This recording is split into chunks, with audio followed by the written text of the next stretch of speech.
Thanks, Steph. You mentioned the evacuation orders for Baalbek City today in Lebanon. Baalbek is a UNESCO World Heritage Site. You have the Roman temples there. There was pictures today of smoke rising near them, not on them, but near them.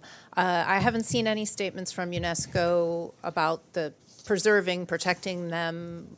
Well, is the SG worried about? Yes, I mean, clearly, we do not want to see any harm done to people and also to their cultural heritage. I think one of the things we've seen in conflicts in recent years is the destruction of cultural heritage that can never be replaced. So UNESCO sites do need to be protected. And should that site be blown up, would that be a war crime? I can't answer that with any definitive, with a definitive answer, but I can tell we do not want to see any harm done to that place. Two questions. First, do you have any update of the oil tanker of Yemen? It's been quite a long time. I think UNDP has to have some plan, right? That's a very good question. So we'll get you an answer. Okay. Second, just moments ago, the GA just adopted a resolution called Necessity of Ending the Economic, Commercial, and Financial Embargo imposed by the United States of America against Cuba. This is the 32nd year that the GA adopted this resolution with only 2 against America and Israel. So I just want to know what's the position of the Secretary General on this issue? Well, I mean, I think I answered that question yesterday, but our observation is that, as you mentioned, this is not the first time this resolution has been voted.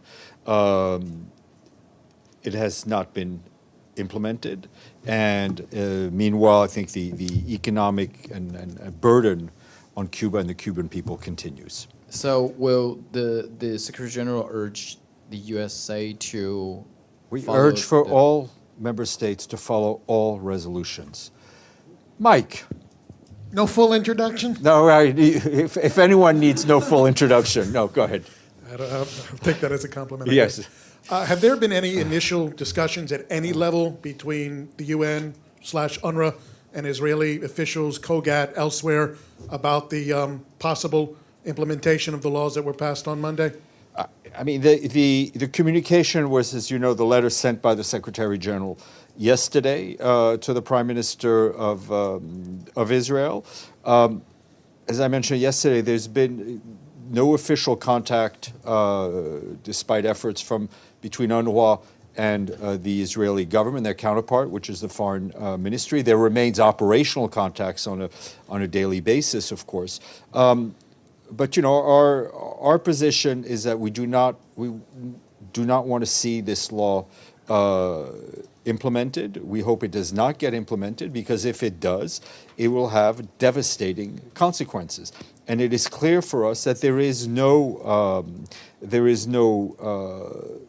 replacement for UNRWA. And I would say that we were very heartened to read the message, the press statement issued by the Security Council on that earlier today.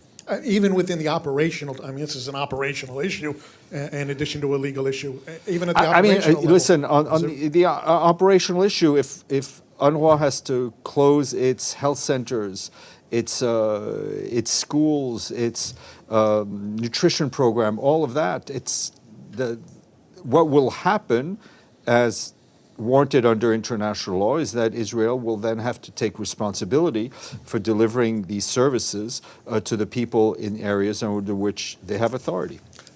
Follow up to that. The letter from the Secretary General to the Prime Minister included a suggestion, a veiled threat, I don't know what you want to call it, that the case could be taken to the International Court of Justice. Is there a timeline? No, it's not a veiled threat. It's just it's a statement of fact that in a number of legal instruments, and the ones on, I think this refers to privileges and immunities, if there is a disagreement between the parties, then there is a mechanism to try to resolve that disagreement, and this one goes through the International Court of Justice. So what's the timeline on that? Do you wait First until of all, the laws are implemented? the law has not been implemented. So, Michelle. And then I think we have to get our guests. Just a quick follow-up on that. The law will bar UNRWA from operating in Israel. Yeah. So does the UN believe that it can continue to try and operate in Gaza and the West Bank? No, listen, it is under Israel and also areas in which Israel controls. They will, if the law is fully implemented, UNRWA will not be able to operate in Gaza or the occupied West Bank. And I guess no response from the Israeli Prime Minister to the letter. Not to my knowledge. Goodbye, people.